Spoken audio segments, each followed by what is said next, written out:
Hi, my name is Bill, and today I'm going to be showing you how to replace the indicator light lens on your oven. The reason why you might have to do this is because it's broken or missing. For this repair, we'll be using a short Phillips head screwdriver and a 1/4 inch nut driver. Warning: before doing any repairs, please disconnect your power source.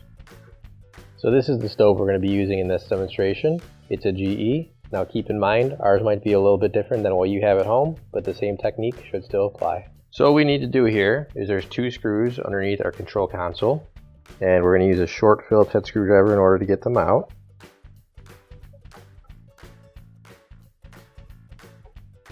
And now we're going to turn our stove around, and on the back of our stove we've got 4 more screws that we're going to have to remove with a 1/4 inch nut driver.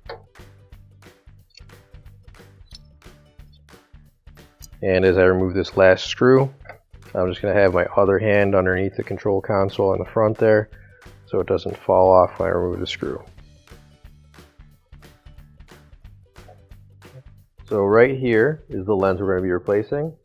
So we're going to have to get the light off as well. And to do that, you'll see there's a slot right there. And you're just going to have to push the light back in order to unclip it from the lens there. And once you've done that, you should be able to push the lens through. Now you can grab your new OEM replacement light lens. If you don't have one already, you can find it on our online store. So we'll put the new light lens in through the hole in the front here, and that'll snap into place right there.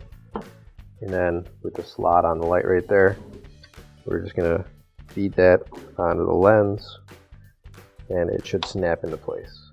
And now we're going to put the control console back on, and you're going to want to make sure that the bottom here goes over this lip.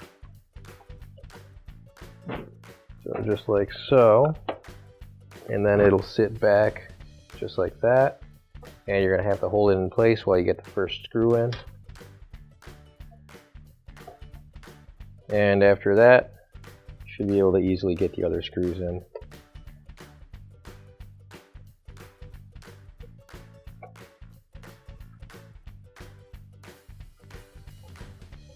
So now we're on the front, and we're just going to screw the console screws on back up here. Just got to line up the hole and screw it in.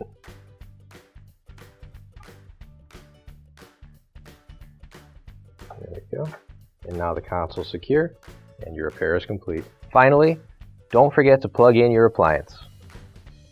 If you need to replace any parts for your appliances, you can find an OEM replacement part on our website, PCApplianceRepair.com. Thanks for watching, and please don't forget to like, comment, and share our video.